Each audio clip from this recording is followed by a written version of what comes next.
We are living in a computer-programmed reality, and the only clue we have to it is when some variable is changed and some alteration in our reality occurs. We would have the overwhelming impression that we were reliving the present, déjà vu, perhaps in precisely the same way, hearing the same words, saying the same words. I submit that these impressions are valid and significant, and I will even say this: such an impression is a clue that at some past time point a variable was changed, reprogrammed as it were, and that because of this an alternative world branched off.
Let me get that out of the way. Yeah. Let me get that out of the way. All right. Good morning. This is Robert Phoenix, and welcome to the Monday Mashup. My lungs have been mashed up for about a week now and are just, believe it or not, finally starting to come around. I am well loaded for today's show. I have to the right of me a steaming hot cup of Breathe Easy tea. And just to the right of that, I have my Mister. I have a Primatine Mister. Yes, I have asthma, believe it or not. So I am locked and loaded, ready to go for the next 58 minutes, and hopefully I will be deep and resonant as I can be. Let me just turn this down here.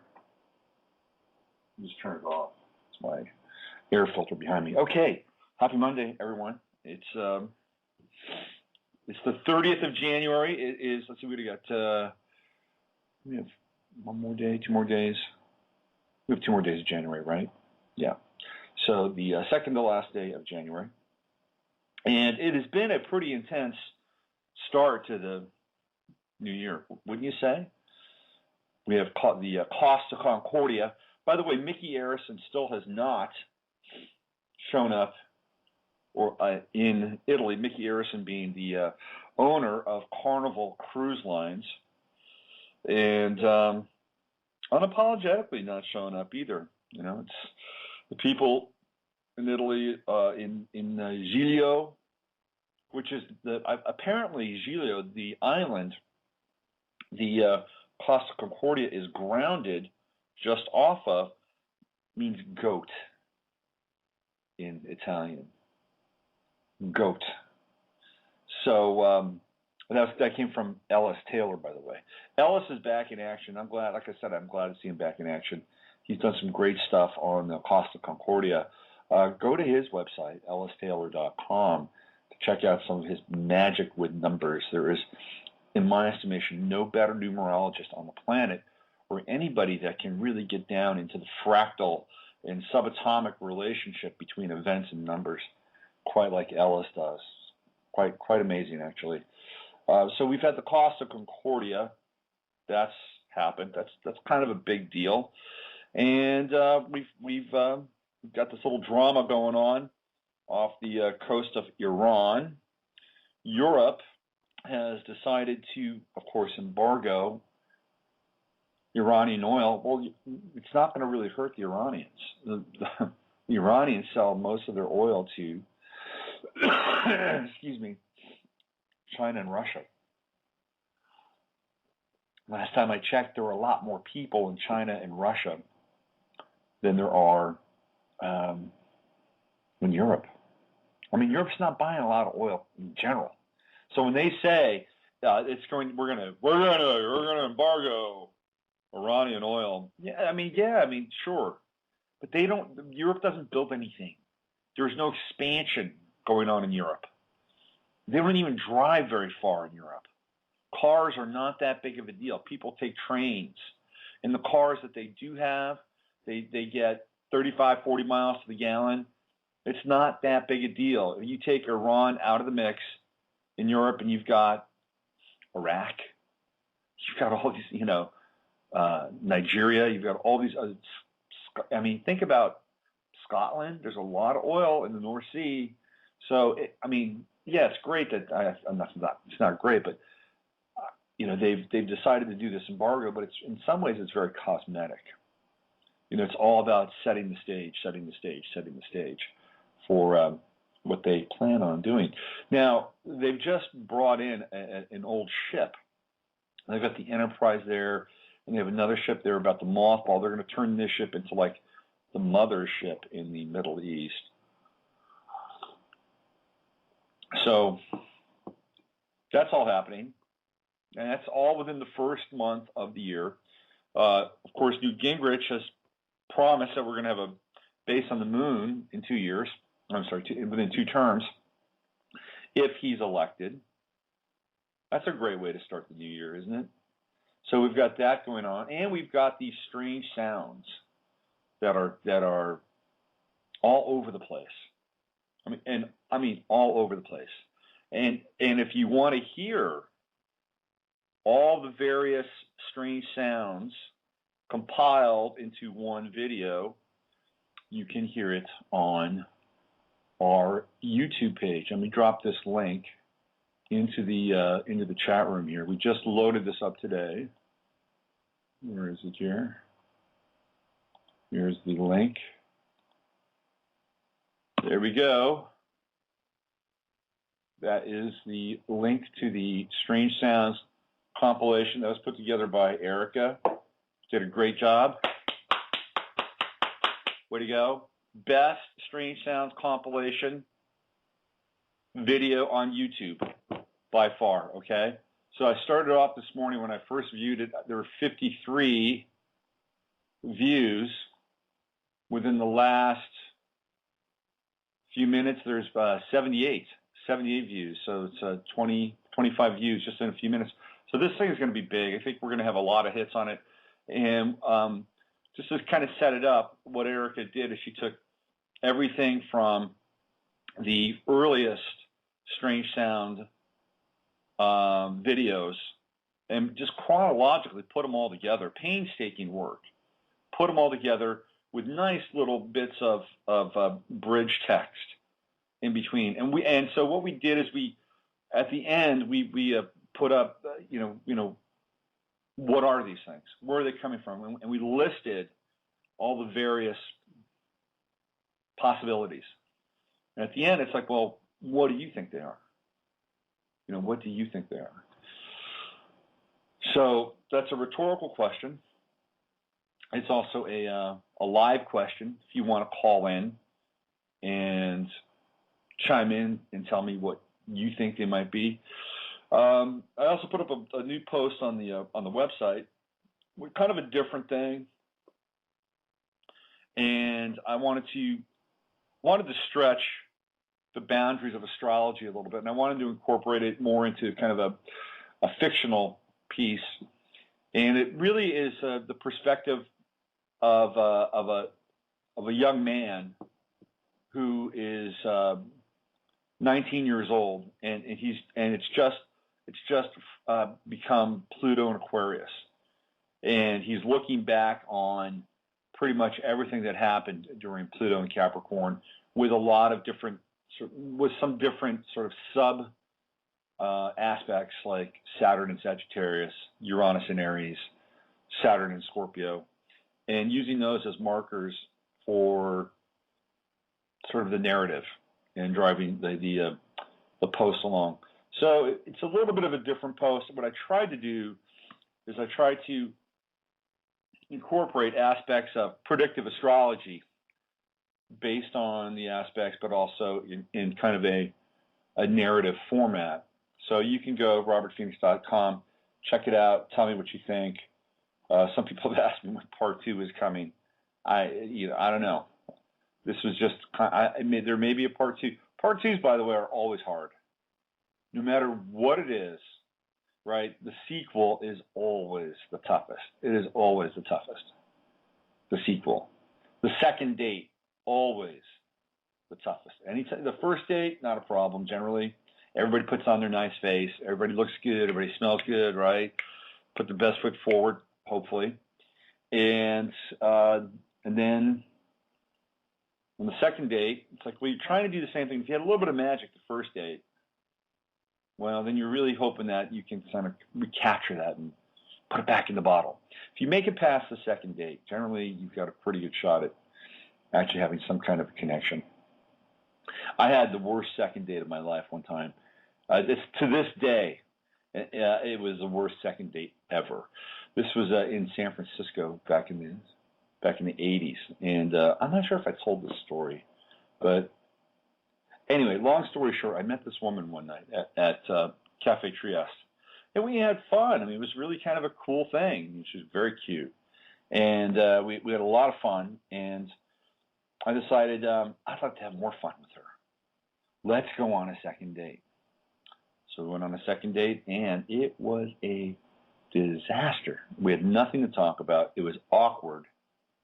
Couldn't wait to drop her back off at her house. And not only that, but as I left her house and was driving through town, I hit a bicyclist. I mean, he was fine.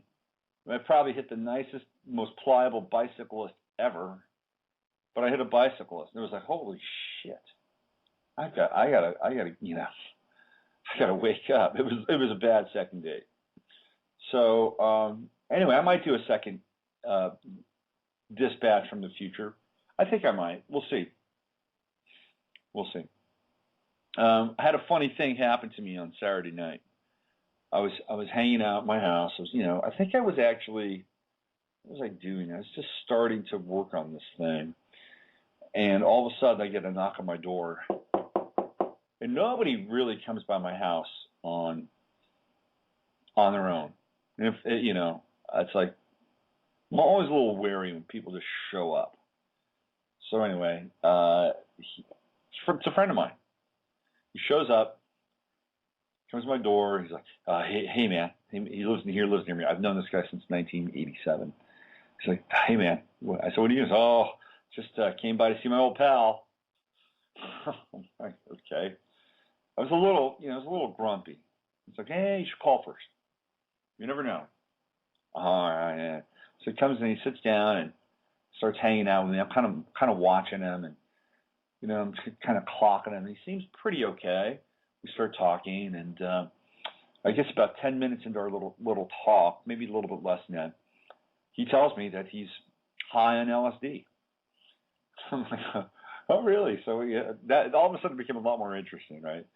And I said, well, when did that happen? So I took it. When did you take it? I took it about 1 o'clock this afternoon. I said, really? He says, I said, well, isn't this like your second trip this year?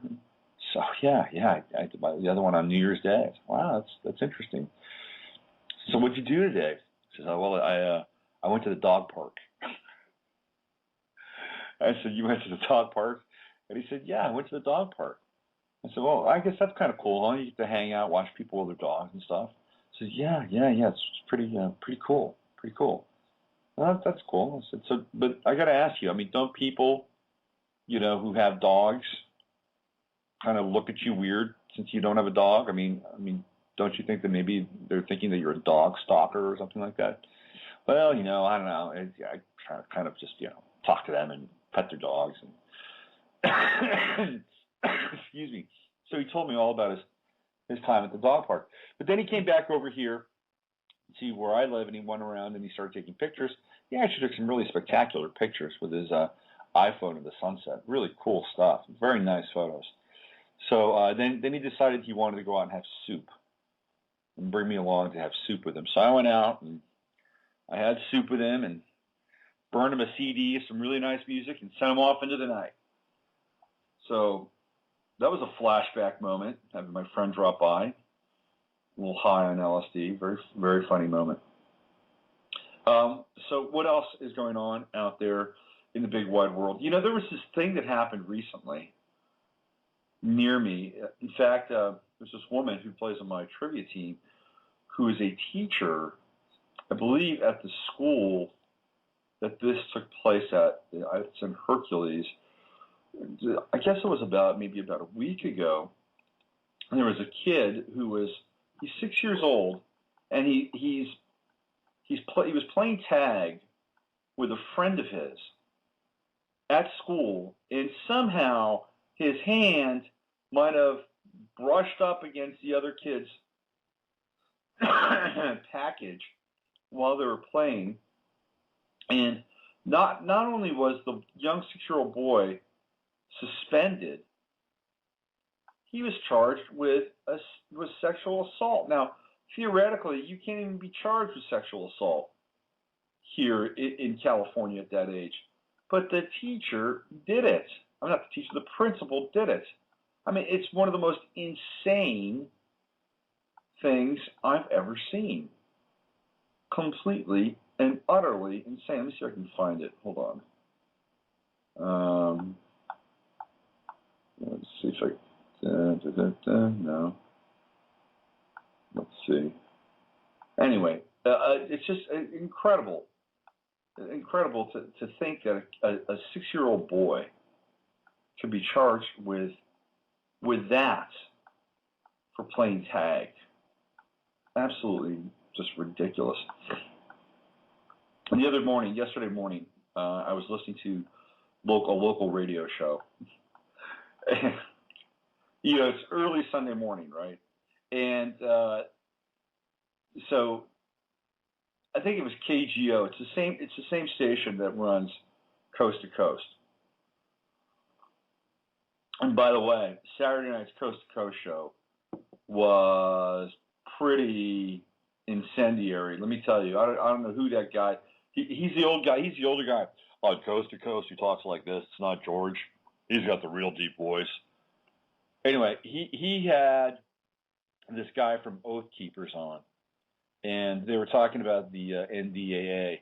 Then he had another guy on, I believe it was Jeff Martin, and he was talking about genetically modified organisms. This host was fired up. I mean, you know, there's a line. George Noory rarely crosses that line.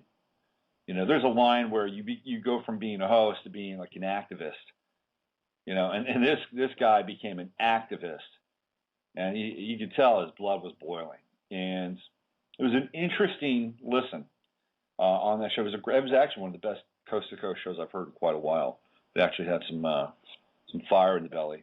On Sunday, so since I had the same station, I woke up and I listened to the radio, and there was this guy named Daniel Levin. He's the rabbi in the house on Sunday morning, and he spent about half the show complaining about his time change, and the other half reading emails from people telling them how much he loved them, how much they loved him, and that they really should have him back on a different time. It was kind of interesting in that way.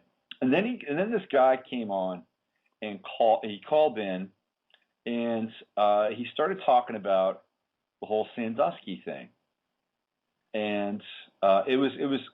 You could tell that the guy was kind of getting at that there was, you know, you had Spanier, who was at the top of the food chain at Penn State, and then you had Sandusky, who's the perp, the identified perp, and the guy was basically saying, hey, both of these guys have, and by the way, Spanier withheld evidence. Spanier has a very, very complicit role in what happened at Penn State because he knew what happened. He didn't go forward to the police. He didn't take it to the next level. Spanier kept it in-house, okay, for whatever reason. And so this guy was saying, hey, Rabbi, did you notice that Spanier and Sandusky are both Jewish? Can you comment on this? Why is this happening, and why is there not more dialogue happening in the Jewish community about this? And the rabbi kind of shut him down. And not only did he shut him down, he said, I don't understand what the hysteria is with this Jerry Sandusky thing. I was like, whoa, are you kidding me? You don't understand the hysteria around it?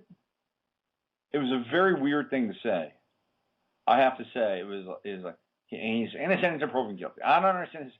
Come on, man. You should understand the hysteria around it because it's wrong. And they've got all this testimony, and it's just like, the guy did not grasp the moment. Let's put it that way. Did not grasp. And then I think he went back to reading emails about how much people loved him. Anyway, that was my Sunday morning with him. And then the next show, sometimes I like these innocuous kind of garden shows. I mean, like when the world is really fucked up, right? You think, I just want to listen to, how about a garden show? I'll listen to a show on gardening. And people will talk about their roses, their tubers. They'll talk about their fruit on their trees. I'm like, okay, I'll listen to that. So I'm listening to the show, and every single call was like, my tree is dying. I've got this ugly mold on everything. I've got all this dust on my leaves. Oh, Bob, my first batch of tangerines, they just dropped. They just fell. I'm like, oh, Jesus Christ, I can't even listen to a garden show without thinking that the world's going to end. I mean, do these people know that what they're dealing with in the atmosphere is everything from chemtrails to radiation? And this host, was Bob Tennant, is his name. He's actually kind of a very likable guy, which is why I kind of listened to it. It was like I wanted to hear a nice, likable voice on a garden show on a Sunday morning. And for everything that these people brought up, everything. Have you tried actinidin? Actinidin? It's like, what the hell is actinidin? Apparently, it's a sponsor of the show. It's some kind of organic, magic bullet for everything that was ailing everybody's plants. Actinidin. I was like, have you tried actinidin? Have you tried actinidin? It was a little depressing, though. You know what I'm saying? It's like, okay. I just wanted a nice, light garden show moment on Sunday morning. Was not happening. It's not happening at all. You know what else I saw over the week? Amazing documentary about a woman. I saw this on Saturday. I saw this amazing documentary about this woman. I think her name is Patricia Clark, and she was a dancer in the Metro-Goldwyn-Mayer studio system, and she was at a convention since 1937 or 1938. She was at a convention in Los Angeles for all the salespeople. Louis B. Mayer was a big deal. It was on Tom Mix's property, or one of the big stars of the day. And she was there with all these other MGM girls, and she was raped. She was totally raped, and it was a huge cover-up, big cover-up. And there was a guy who was he'd written a book on Jean Harlow, and she was of course part of the MGM system. And he saw this woman's name come up, and was like, well, who is she? What was she about? Anyway, he takes, at the time, I think Jackie Onassis was his boss, and she gives him the green light to go do this story on this woman. Why was it silenced? And he really gets into it, and it becomes more than just the book. It becomes a documentary, and he actually finds this woman, and it's a fascinating documentary. And it's on Netflix. I'll try to remember the name of it before the end of the show. Fascinating documentary. There's this one scene. It gets into not only her life, but the life of some other people as well. And Loretta Young's daughter is interviewed in the show. And this is how fucked up Hollywood was and still is, okay? Loretta Young had an affair with Clark Gable and became pregnant with his kid. And there was all this gossip about she was pregnant, right? She couldn't show it. Anyway, she gave an interview in her bed. This is when she was 8 months pregnant, with covers around her and everything, basically denying the fact that she was pregnant.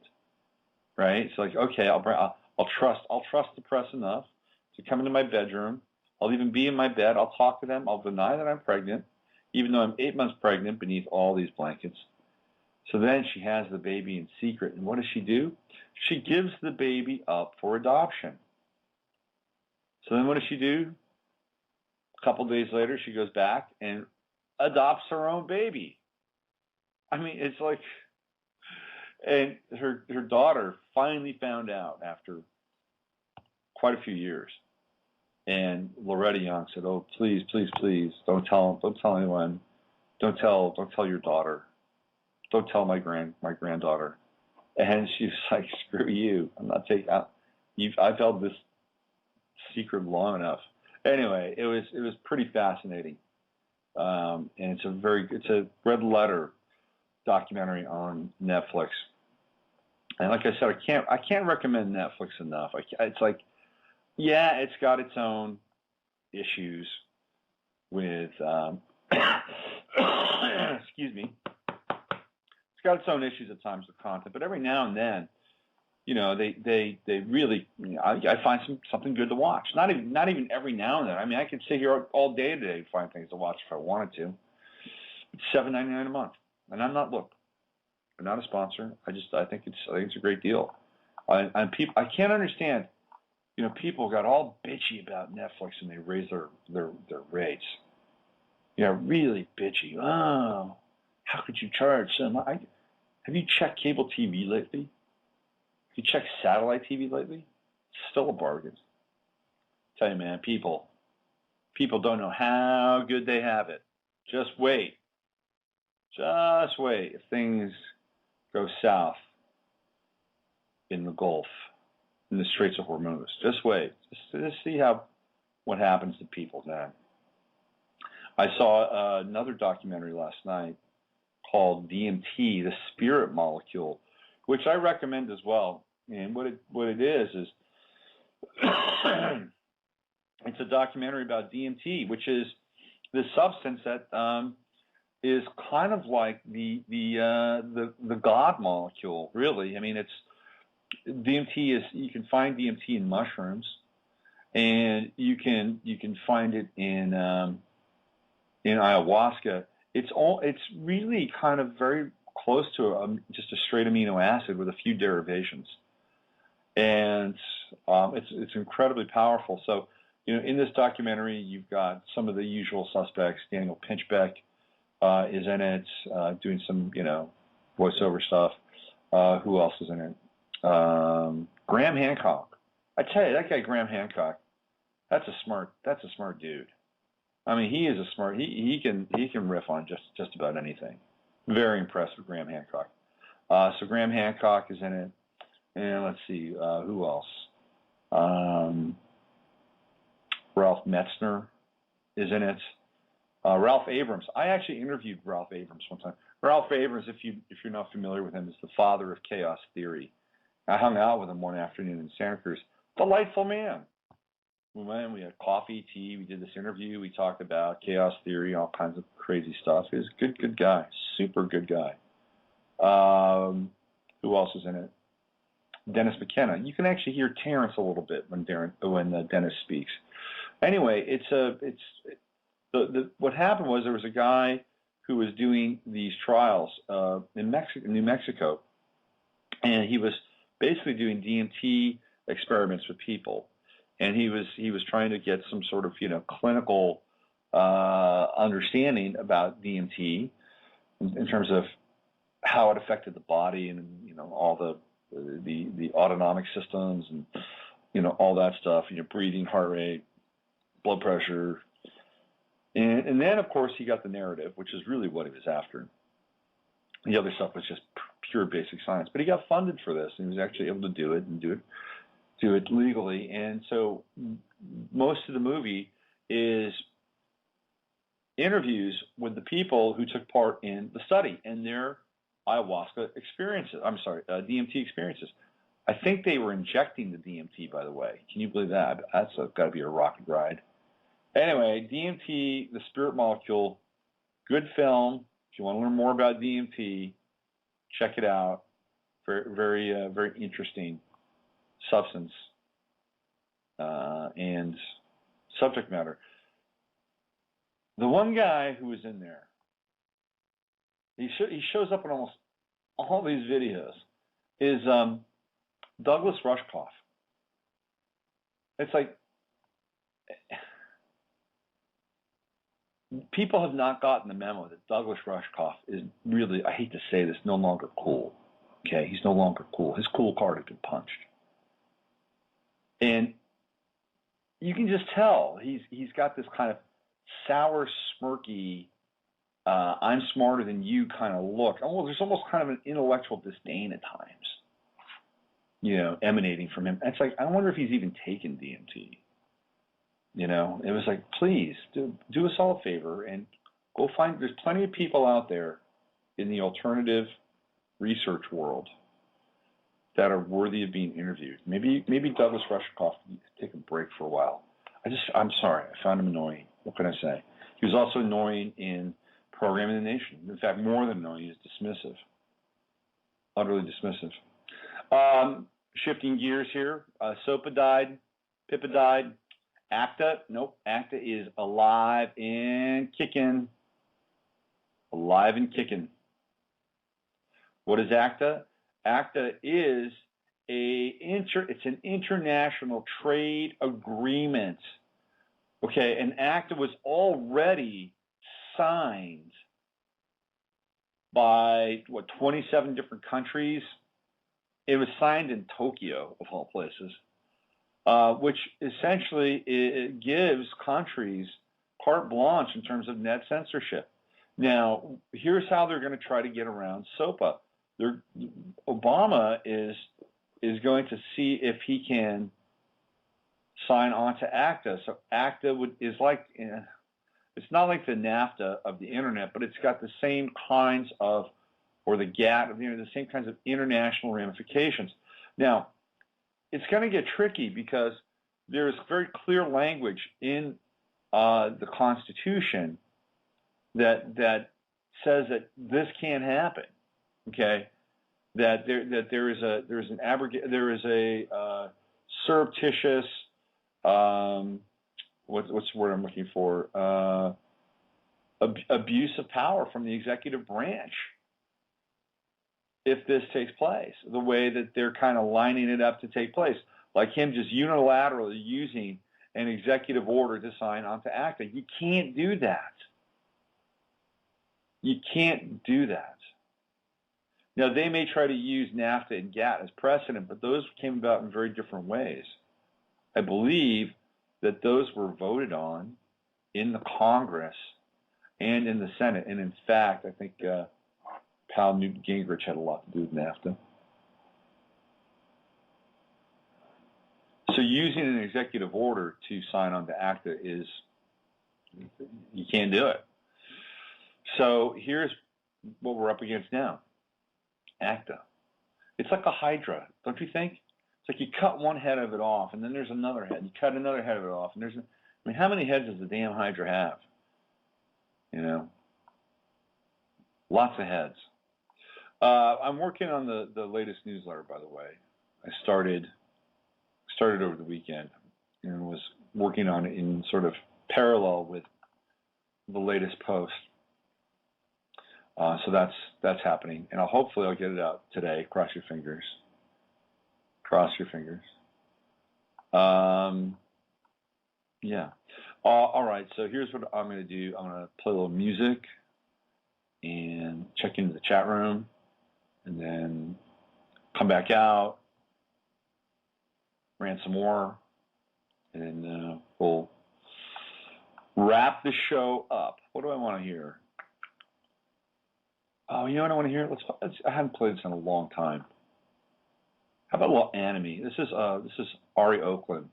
Here's some anime. Let's hear Ari, and I'll be back in about 4 minutes.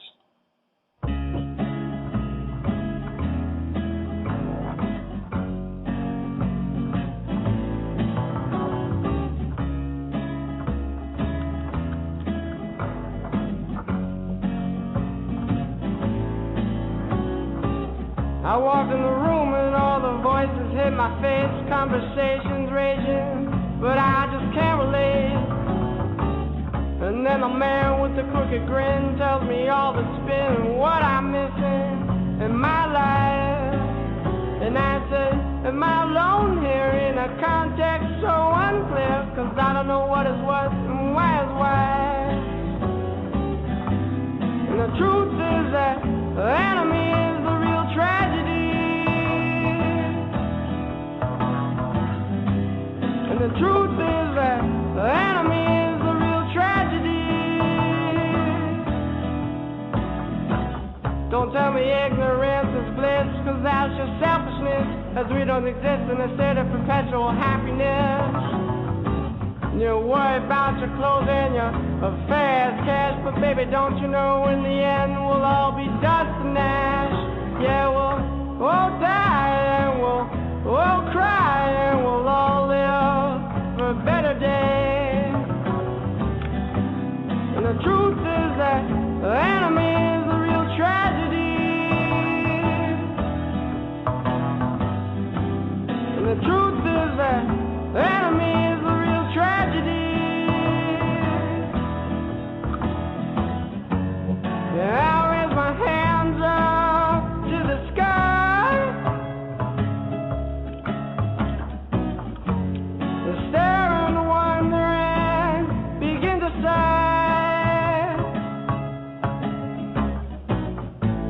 And then I'll say, what a life.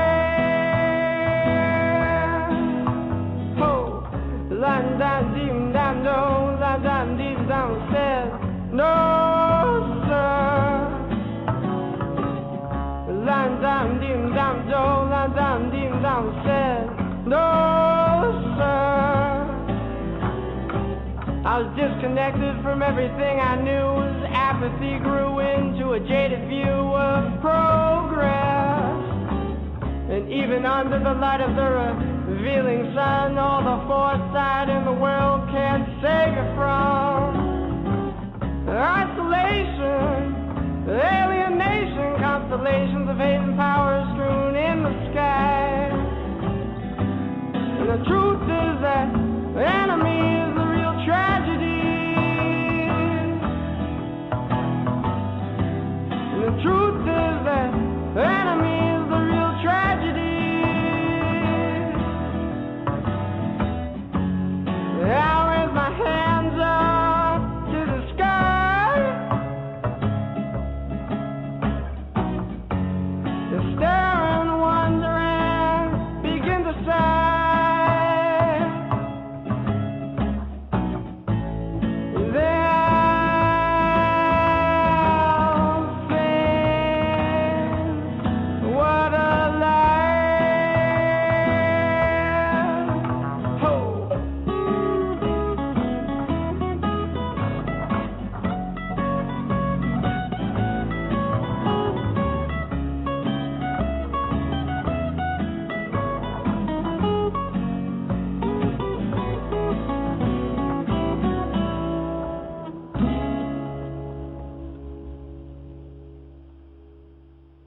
Why is that guy not a star? I mean, that's Ari Oakland, anime.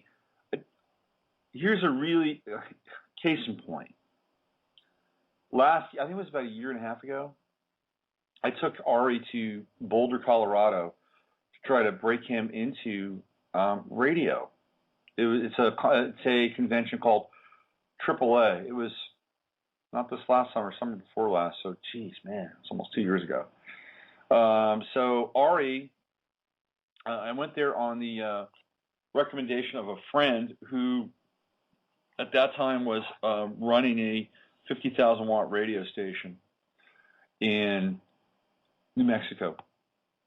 And he said, yeah, you should take them to AAA and, bring a bunch of CDs. And so AAA is all these AAA. It's a format. It's a AAA format, alternative album rock or whatever it's called. And so it's all these radio people, all these label people, and a lot of musicians. And I took him there and hauled him around. And even with the introductions from my friend, it was very challenging to kind of penetrate the wall of the system. And we gave out lots of CDs. But that's a great, great song, Enemy. Ari Oakland. It's 10:40. We got some new people, or people that feel new to me, in the chat room today. Big shout out to TL Walker, a new member of the gang. One of the cool things about what we do here is it's kind of multidimensional, right? I mean, there's realities happening simultaneously. I'm talking to you, you're listening to me, you're in the chat room, you're chatting, I'm riffing, you're riffing on what I'm saying, and it's kind of a very interesting microcosm of a greater process that we're engaged with, and it's called dissipative structures, and we're dissipatively breaking down each other's structures and interpenetrating one another's worlds and influencing one another all the time. And it's happening right here, right now. And don't think that this is where I think it gets really interesting, right? I mean, when you're out in the world, you have the ability to go into a relationship with somebody else and their sort of dissipative structuring. And so you always can be at cause on some level. Now, being at cause is not about being in control. That's a whole different thing. Okay, being in control is an illusion. Control is an illusion. But if you're at cause, it's a whole different vibration. Sets up a very different template. And being a cause is coming from as much of a sovereign and authentic space as you possibly can. And being sovereign and authentic doesn't mean that you're going to squelch your emotions, because the emotional content that you bring to your life is very important. It's very important, whether it's grief or anger or outrage or joy, elation, whatever that is. I mean, that is really what makes us these interesting creatures and walk around on two legs. So if you're at cause, you can begin to impact the world. And the cool thing too is also when you're at cause and not driving the bus from a position of control or ego, you can allow other people to impact you as well. There's a certain amount of humility that is built into being at cause. At least that's how I see it. When you're humble, you're open, and you can interact with other people. You can set your position aside every now and then. And I've been going through a lot of that over the past few weeks and few months. It's been a very interesting time with the Saturn on my Venus, let me tell you. Very interesting time. And it's been a very sobering time, and I know that I've shared that with you folks in the past. Pretty sobering time. So it's allowed me to see a lot of my patterns and a lot of my bullshit in ways that I haven't really fully sort of addressed since for quite a while, and it's good. It's good. I'm I think I'm a little more, what's the word I'd use? I wouldn't say balanced. Balance is boring. I don't know. It's just life is.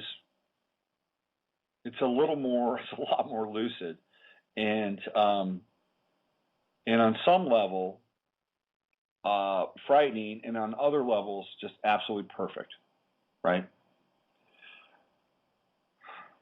Yes.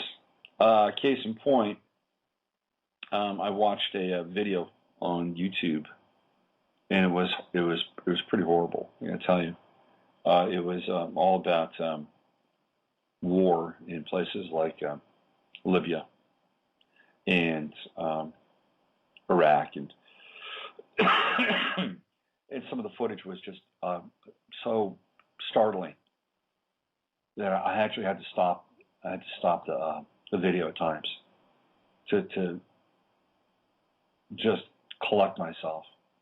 I mean, we're talking children, infants with limbs that are blown off. I mean, just hard stuff to watch.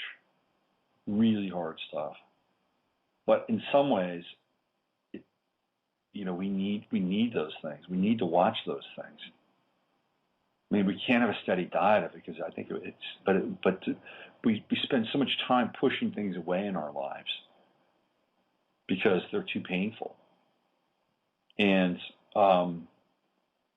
sometimes what we need to go into that pain and to allow it to really shake the fuck out of us and to realize what the hell is going on here.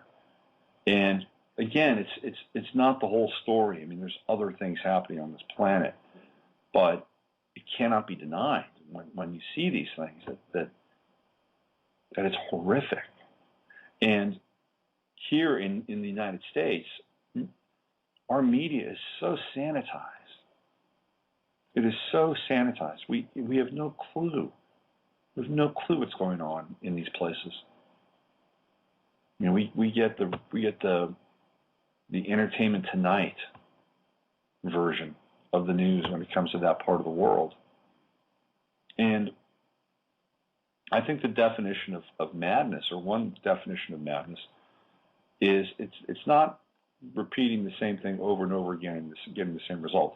That's one definition. But I think another definition of madness is to live in a world where these disparate realities exist side by side, and for some people are to be completely unaware of the existence of these realities. I mean, to be able to sit back and watch Dancing with the Stars, right? Or the Kardashians, and then you've got just mayhem and tragic loss of life and limb and history in parts of the world that's just being swept under the rug and put, and it's disturbing, absolutely disturbing. And sometimes, I believe, I'm going to quote Al Pacino in The Devil's Advocate. I'm a fan of man. I am. But there are times when I see things like that I shake my head and I just really wonder if we all deserve to be here sometimes. You know what I mean? I mean, look, I think we all do, but I don't know. There's such a huge disparity in the lives that we lead and the media and the information we consume, what's really going on. It's shocking. Absolutely shocking. And the video really hit me in a very kind of personal way. Anyway, so that's kind of the weekend. I mean, that's where it was at. So we've got the Florida convention, or the primary. Speaking of Florida, has anybody seen this picture of Obama in the Oval Office with George H.W. Bush and Jeb Bush? The Bushes came a-knocking. They came a-knocking to the Obama White House. I think it was on Friday. And they were there for the alfalfa dinner. The alfalfa dinner. Apparently some very prestigious dinner. And there is a big picture of Jeb and GHW. GHW is in a wheelchair now. He's wheelchair bound. I think he's headed towards Dr. Strangelove territory. Anyway, they're there.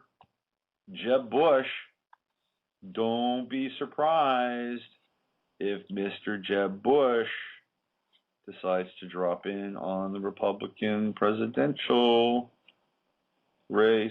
Don't be surprised. It could happen. Could happen very much, very easily. Thought it was an interesting photo, by the way, of the three of them hanging out. I was on Huffington Post. I think it might have been Friday night, and I was reading the comments, and it was in regards to, I think it might have been in regards to Obama's State of the Union address, which from all corners has been kind of, I wouldn't say laughed at, but people were scratching their heads about the whole thing. And I was reading the comments. Of course, the Huffington Post is decidedly liberal, and there's this one. They're defending their guy.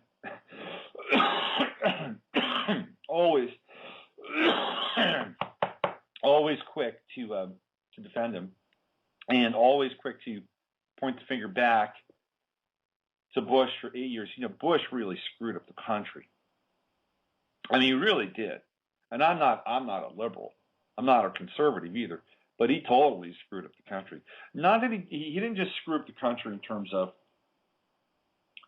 the floodgates of cash that he opened up to the 1%. He screwed up the psychic morale of the nation. And there are a lot of people that are really angry. A lot of Democrats, a lot of liberals, a lot of progressives who are really, really angry at Bush and the Republicans. And unfortunately, they don't get that the Republicans and the Democrats are pretty much the same. In fact, they are the same. They don't get that. They're looking for their boogeyman. They're looking for the guy who sold us all out. And clearly they point their finger at Bush all the time. But this one person on the Huffington Post had this comment. They said they're talking about the next 4 years of Obama, and they said, this is exactly what we need. We need an Obama that is basically. They said we need an Obama that's cornered and doesn't give a shit anymore. That he'll be dangerous. He'll be at his best. And I'm like, are you kidding me? It's like, you want a president who's desperate, who's going to take 4 years and just say, the hell with it, I'm going to do whatever I want in the next 4 years because it's my 4 years and I don't have to be worried about being reelected. And this is what they were, I understand where they were coming from, but that's just dangerous, especially after what we've seen these last 4 years. I don't know. I don't get it sometimes. I just don't get the bipartisan thing. Excuse me. All right, I'm going to give my lungs a rest. I think I've yammered on long enough today. I want to thank everybody for joining the show and being a part of this experience, dissipating my structure. I'll be on Wednesday, and I'm not sure who I'm going to have on Friday. I got a couple guests lined up for February. We're going to have, later in the month, I'm going to have, I think about 3 weeks from now, John Friederlander, who, according to Richard Grossinger, is the best psychic in America right now. He's an author. He's a psychic. I'll have John on. He seems like a really nice guy. And I'll have him on, I think, maybe about 3 weeks from now. 2 weeks from now, or 2 weeks from this coming Friday, I'm going to have Constance Denby on. And Constance is a good friend of mine. And she is the godmother of quote-unquote new age music. You'll get a kick out of Constance. She did a record a long time ago called Novus Magnificat, which is to this day the best-selling New Age record ever. And lately she's down in L.A. and she's playing with something called the Sonic Whale Sale. And I've actually heard her play this thing. It's pretty trippy. And maybe I'll get her to bring a couple of these recordings on. Anyway, Connie will be on the show. She's a hoot. So we've got some guests lined up already for February. Wednesday, it's all about astrology come Wednesday. That's it. Thank you. I appreciate it. Have a great Monday. And remember, the spirit molecule is in you already. Believe it or not, we all have DMT right inside our heads. It's right up there in the pineal gland. You can activate this stuff anytime you want. Just tap on your forehead. See, I'm tripping out right now. I'm tapping my pineal gland, and I'm seeing visions. I'm having flashbacks right now. Anyway, it's inside of you. The spirit molecule is inside of you, and you can tap into it via meditation, via yoga, diet, prayer, whatever that is. It's all in there. It's all in there. So if it's all in there, go, find, explore, be, do. Have a wonderful day. You've been listening to the Monday Mashup. Use your head to discern what's real, your heart to stay open what's possible. I'm Robert Phoenix. I'll see you 48 hours from now. We are living in a computer-programmed reality, and the only clue we have to it is when some variable is changed and some alteration in our reality occurs. We would have the overwhelming impression that we were reliving the present, déjà vu, perhaps in precisely the same way, hearing the same words, saying the same words.